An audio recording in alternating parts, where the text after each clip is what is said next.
जो बाबा साहब द्वारा संविधान के आरक्षण के द्वारा ही बनकर उस सदन में पहुंचे थे, लेकिन उनकी हिम्मत कुव्वत इसलिए नहीं थी बाबा साहब का नाम लेने की कि कभी सरकार नाराज ना हो जाए। न विरासत, न पैसा, न धन, न दौलत, उन सारी लड़ाइयों को लड़ते हुए अगर उस सदन तक जाने का मौका मुझे मिला तो सिर्फ बाबा साहब भीमराव अम्बेडकर के द्वारा, संविधान द्वारा मुझे मिला। वरना मेरे जैसा व्यक्ति कभी उस सदन का सदस्य ना होता, कभी मैं सदस्य नहीं बन सकता था। और जब एकाएक मैं मंच की तरफ पहुंचा, शपथ ली, तो मैंने गर्व से ये बात कही, जय भीम। गर्व से बात कही, जय भीम, जय भारत। 52 साल तक अपने मुख्यालय पर झंडा न फहराए हो, जो सिर्फ और सिर्फ जबान पर वोटों के लालच की वजह से बाबा साहब का नाम बोलते हो। जैसे ही मैंने जय भीम बोला तो उस सदन में उत्तर प्रदेश के मुख्यमंत्री मौजूद थे, उस सदन में तमाम वो लोग मौजूद थे जो अपने आप को तथाकथित अंबेडकरवादी कहते हैं। जैसे ही जय भीम का उद्घोष किया तो मैंने उनको हंसते हुए देखा, क्योंकि शपथ के बाद उद्बोधन, भाषण, वक्तव्य नहीं हो सकता था, नहीं तो उनकी आंख में आंख डालकर उसी समय उनकी हंसी का जवाब अतुल प्रधान देता, उसी समय देता। आज उनकी हिम्मत नहीं है किसी व्यक्ति की कि भाजपा में रहते हुए कभी आरक्षण की कोई बात कर दे। क्या भाजपा में रहते हुए किसी की हैसियत है कि कोई आरक्षण पर बात कर दे? मान्यवर काशीराम जी ने जो बात कही थी, इकट्ठे हो जाओ दलितों, इकट्ठे हो जाओ पिछड़ों और अकलियत के लोगों और देश की सबसे बड़ी गद्दी का सपना देखने वाले, दिखाने वाले मान्यवर काशीराम जी जो आज हमारे बीच में नहीं है। मैं अपने आप को गौरवान्वित महसूस करता हूं और चिल्ला चिल्ला कर ये बात कहता हूं कि अगर आप मेरी मदद ना किए होते तो अतुल प्रधान कभी विधायक ना बना होता, कभी ना बना होता। मैं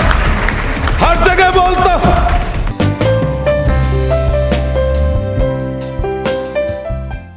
जब गुलामी की जंजीरें इस देश को तो जकड़े हुए थी, लेकिन साथ साथ समाज के दबे कुचले, लाचार, शोषित, वंचित इस बहुजन समाज को भी, जिन्हें सिर्फ और सिर्फ गुलाम से ज्यादा कुछ नहीं समझा गया, आज इस मौके पर जब हम देखते हैं तो वो उधर की ही तरफ हम लोग जा रहे हैं जहां कांग्रेस ने शुरुआत की थी निजीकरण की। आज आते आते तो शायद ही कुछ चीजें ऐसी हैं कि 2024 तक जिंदा रह जाएं। मैं आदरणीय संजय सिंह जी से भी पूछ रहा था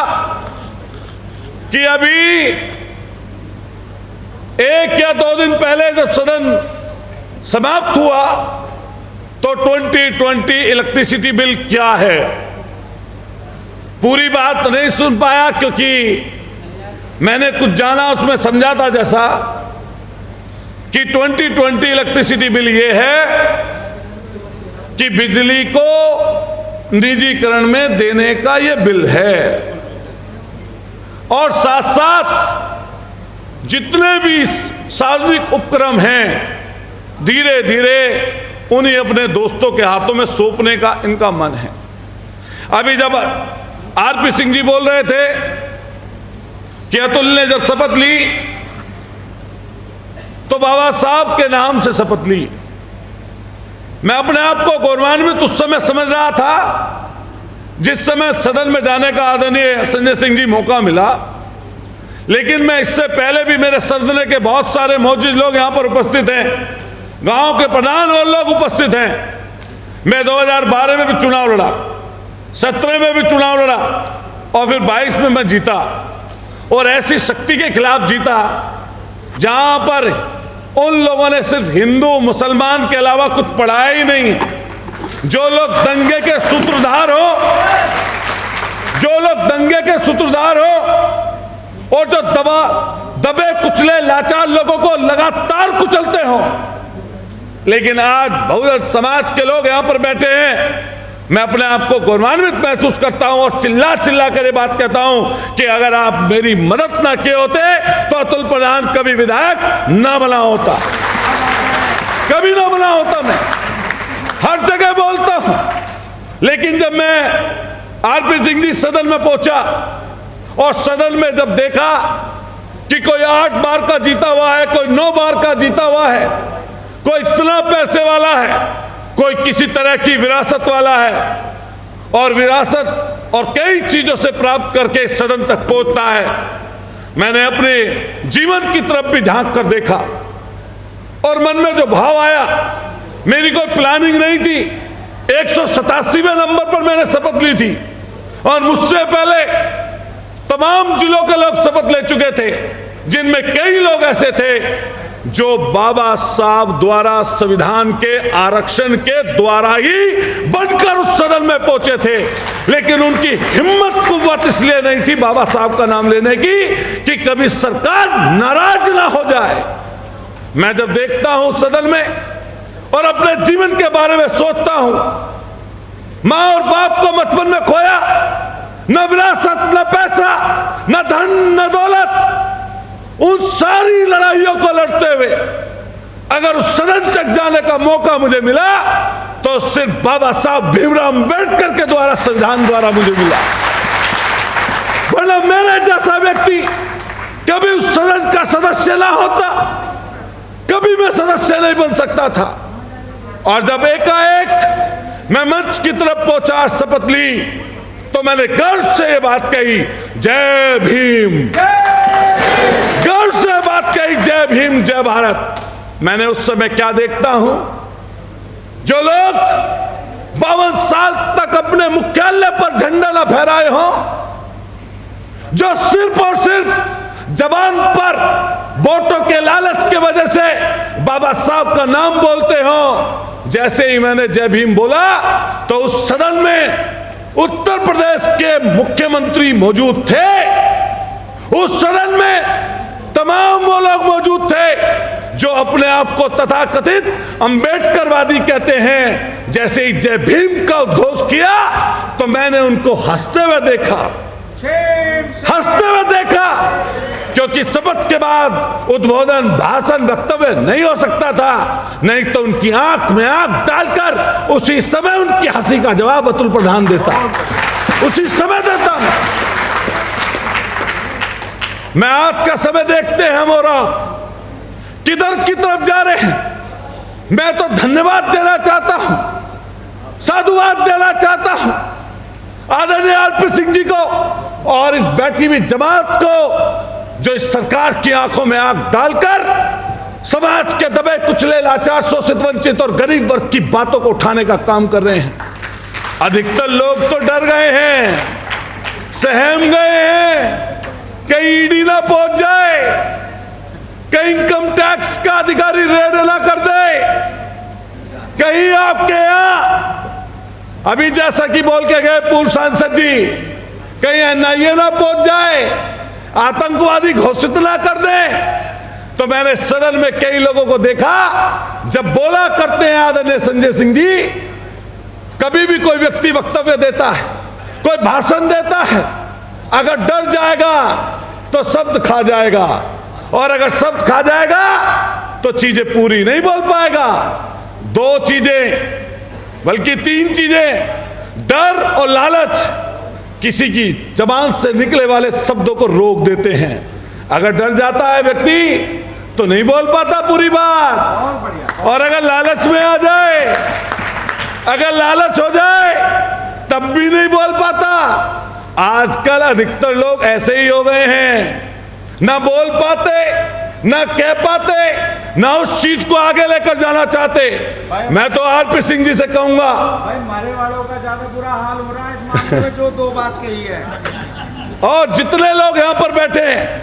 मैं देख रहा था आज जब मेरठ से निकल कर आया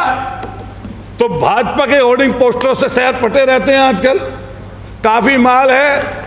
उसमें तो अडानी की जरूरत भी नहीं पड़ती। असीम अरुण आ रहे थे, पूर्व आईपीएस मंत्री हैं, मैंने देखा उनका व्यवहार सदन में सौम्य है, लेकिन कभी कभी चर्चा होती है कई लोगों से, अन्य अन्य लोगों से, तो मैं सोचता हूं कि इस आरएसएस रूपी जो ये तमाम चीजें सामने दिखाई देती हैं, जिन्होंने षड्यंत्र के तहत सारे आरक्षण को पहले ही बर्बाद कर दिया, पहले ही कुचल दिया, आज उनकी हिम्मत नहीं है किसी व्यक्ति की कि भाजपा में रहते हुए कभी आरक्षण की कोई बात कर दे। क्या ये बात सही है, गलत है? कोई बता दे ये बात। क्या भाजपा में रहते हुए किसी की हैसियत है कि कोई आरक्षण पर बात कर दे? मैं तो इससे पूछना चाहता हूं, देश के प्रधानमंत्री जी से पूछना चाहता हूं, आप बात बाबा साहब अम्बेडकर जी की करते हो, उनके ऑडिटोरियम की करते हो, तमाम तरह की चर्चाएं करना चाहते हो, तो जमात से नाम लेते हो। अभी 75वां ये जो अमृत महोत्सव बनाया जा रहा है, ये भी एक तरीके से गरीब, गुरबा, लाचार, किसान, बेबस लोगों के मुद्दों को उन लोगों से इस समय हटाने के लिए, ध्यान हटाने के लिए किया जा रहा है। ध्यान करिए, कोरोना का वो समय जब कोरोना चल रहा था, देश भयभीत था, लोग डरे हुए थे, लोग सहमे हुए थे। उस सहमे हुए समय में देश के तानाशाह की तरफ से एक चाल फेंकी गई कि थाली बजाइए। मैंने देखा कि पूरा देश सड़कों पर आकर थाली बजा रहा था। इसलिए थाली बजा रहा था क्योंकि थाली बजाने में देश के व्यक्ति तानाशाह ने डरा कर रखा हुआ था, तो लोग ताली बजा रहे थे, थाली बजा रहे थे। उसके बाद में अंधेरा कायम करने के लिए कहा गया, मेरा जहां घर है उसके पीछे दलित बस्ती है, वहां पर एक सरकारी कर्मचारी हैं, मेडिकल में जॉब करते हैं। तो जब लाइट बंद करने के लिए कहा गया तो मैंने अपनी गुमटी की ऊपर वाली लाइट भी उस दिन जला ली। मैं ऊपर गया, मैंने देखा पीछे का घर अंधकार में था। मैंने चिल्लाया। मैं इसलिए कहना चाहता हूं, बहुजन समाज के लोग या उसके लिए काम करने वाले लोग यहां पर बैठे हैं, उन्हें समझाने की जरूरत है, बताने की जरूरत है, क्योंकि लोग डर कर और लालच में दूसरी तरफ चले जा रहे हैं। मान्यवर काशीराम जी ने जो बात कही थी, इकट्ठे हो जाओ दलितों, इकट्ठे हो जाओ पिछड़ों और अकलियत के लोगों, और देश की सबसे बड़ी गद्दी का सपना देखने वाले, दिखाने वाले मान्यवर काशीराम जी जो आज हमारे बीच में नहीं है। बहुत सारे लोग लालच और डर में पीछे जाकर छुप गए हैं इस समय, इसलिए ध्यान रखना।